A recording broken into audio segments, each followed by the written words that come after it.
Close ತರು ಕೇಳಿ ಅದನ್ನ ನಾನು ನಾನು ನಿನ್ನ ಹತ್ರ ಬೇಡ್ಕೊಳ್ತಾ ಇದ್ದೆ, ಆದರೆ ನನ್ನ ಪ್ರೀತಿ ಅಣ್ಣ ಈಗ ಸಂತೋಷವಾಗಿದ್ದಾರೆ. ಈ ನನ್ನ ಅಣ್ಣನ ಸಂತೋಷಕ್ಕೆ ಯಾವುದೇ ರೀತಿ ಕುಂದು ಕೊರತೆ ಬರಬಾರ್ದು. ನಗ್ನಗ್ತಾ ಇರೋ ನನ್ನ ಅಣ್ಣನ ಪ್ರೀತಿ ವಾತ್ಸಲ್ಯನ ಯಾವತ್ತೂ ನೀನು ಕಿತ್ಕೋಬಾರ್ದು. ನನ್ನ ಅಣ್ಣ ಬಂಗಾರ ಚಿನ್ನ, ಯಾವಾಗಲೂ ಅಷ್ಟೇ ಅವನ ನಗುನ ನಾನು ನೋಡ್ತಾ ಇರಬೇಕು. ಭಕ್ತಳೆ, ನಿನ್ನ ಭಕ್ತಿಗೆ ಹೂಗೊಟ್ಟು ಬಂದಿರುವೆ, ನಿನ್ಗೆ ಏನು ಬೇಕು ಹೊರ ಕೇಳು. ಯಾರು?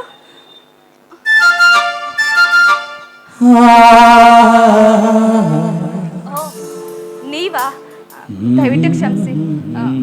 ಕೂತ್ಕೊಳ್ಳಿ ಅಂತ ಹೇಳೋದಕ್ಕೆ ಮನೆಯಲ್ಲಿ ಚೇರಿಲ್ಲ, ನಾವು ಬಡವರು, ಕ್ಷಮಿಸಿ. ಅಂದಹಾಗೆ ಅಣ್ಣ ಹೊರಗಡೆ ಹೋಗಿದ್ದಾನೆ, ಇನ್ನೇನು ಬರೋದು ಸ್ವಲ್ಪ ತಡವಾಗತ್ತೆ. ಇಲ್ಲ ಪದ್ಮ, ನಾನು ನಿಮ್ಮ ಅಣ್ಣ ನೋಡಕ್ ಬಂದಿಲ್ಲ, ನಾನು ನೋಡಕ್ ಬಂದಿರೋ ನಿಮ್ಮನ್ನ. ಹೌದಾ? ಹಾಗಿದ್ರೆ ಅದೇನು ಅಂತ ಹೇಳಿ. ಏನಿಲ್ಲ ಪದ್ಮ, ಅವತ್ತು ಮದುವೆ ವಿಚಾರವ ನಿಮ್ಮ ಅಣ್ಣನ ಜೊತೆ ಮಾತಾಡ್ಕೊಂಡು ಹೋದೆ, ನಿಮ್ಮ ಪರ್ಮಿಷನ್ ಕೇಳಿಲ್ಲ. ಅದರಿಂದ ಏನೋ ತಪ್ಪಿದ್ರೆ ಕ್ಷಮಿಸಿ ಅಂತ ಕೇಳ್ಕೊಂಡೆ ನಿಮ್ಮ ಒಪ್ಪಿಗೆ ಕೇಳೋಕೆ ಬಂದಿದ್ದೀನಿ. ಛೇ, ಇದೇನಿದೆ ಹೀಗೆ ಹೇಳ್ತೀರಾ? ನೋಡಿ, ನನ್ನ ಅಣ್ಣನೇ ನನಗೆ ಸರ್ವಸ್ವ. ನನ್ನ ಅಣ್ಣ ಈ ಮದುವೆಗೆ ಒಪ್ಕೊಂಡಿದ್ದಾನೆ ಅಂದರೆ ನೀವು ಎಂಥವ್ರು ಅಂತ ಇದರಲ್ಲೇ ಗೊತ್ತಾಗುತ್ತೆ. ನನ್ನ ಅಣ್ಣನ ಒಪ್ಪಿಗೆನೇ ನನ್ನ ಒಪ್ಪಿಗೆ. ಅಣ್ಣ ಒಪ್ಕೊಂಡಿದ್ದಾನಂದರೆ ಖಂಡಿತವಾಗ್ಲೂ ಆ ಒಪ್ಪಿಗೆ ನನಗೂ ಇರುತ್ತೆ. ನೋಡಿ, ತಂದೆ ತಾಯಿ ಇಲ್ದಿರೋ ಅನಾಥೆ ನಾನು. ತಂದೆ ತಾಯಿ ಸ್ಥಾನದಲ್ಲಿ ನಿಂತ್ಕೊಂಡು ಪ್ರಾಣಕ್ಕಿಂತ ಹೆಚ್ಚಾಗಿ ಅಣ್ಣ ನೋಡ್ಕೊಂಡಿದ್ದಾನೆ.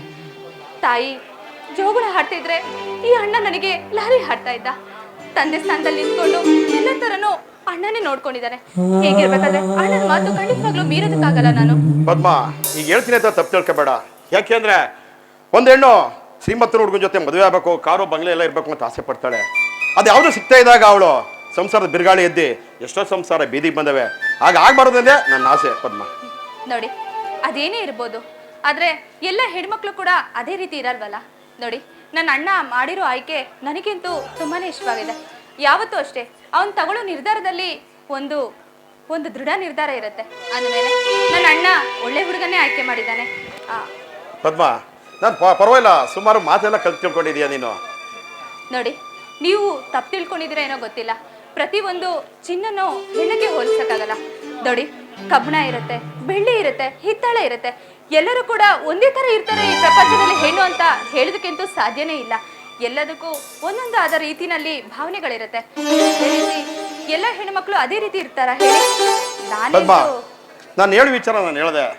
ನಮ್ಮನೇನಂತೂ ಅತ್ತೆಯ ಕಾಟವಿಲ್ಲ, ಮಾವನ ಹಾರ್ಬಟವಂತೂ ಇಲ್ವೇ ಇಲ್ಲ.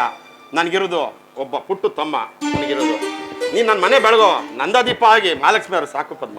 ಖಂಡಿತ. ನೋಡಿ, ನಿಮ್ಮನ್ನ ಪಡೆಯೋದಕ್ಕೆ ನಾನು 7 ಜನ್ಮದ ಪುಣ್ಯನೇ ಮಾಡಿದ್ನಿ. ಅಂದ ಹಾಗೆ ನೋಡಿ, ಯಾವುದೇ ರೀತಿ ಯೋಚನೆ ಮಾಡದೆ ನನ್ನನ್ನು ಮದುವೆ ಆಗೋಕೆ ಒಪ್ಕೊಂಡ್ರಲ್ಲ, ಈ ಜನ್ಮ 7 ಜನ್ಮದಲ್ಲೂ ನೀವೇ ಸಿಗ್ಲಿ ಅಂತ ನಾನು ಬೇಡ್ಕೋತೀನಿ. ಮೇಲೆ ನಾನು ಅದೃಷ್ಟವಂತ ಅಂತ ಅನ್ಕೋತೀನಿ ಪದ್ಮ. I love you Padma.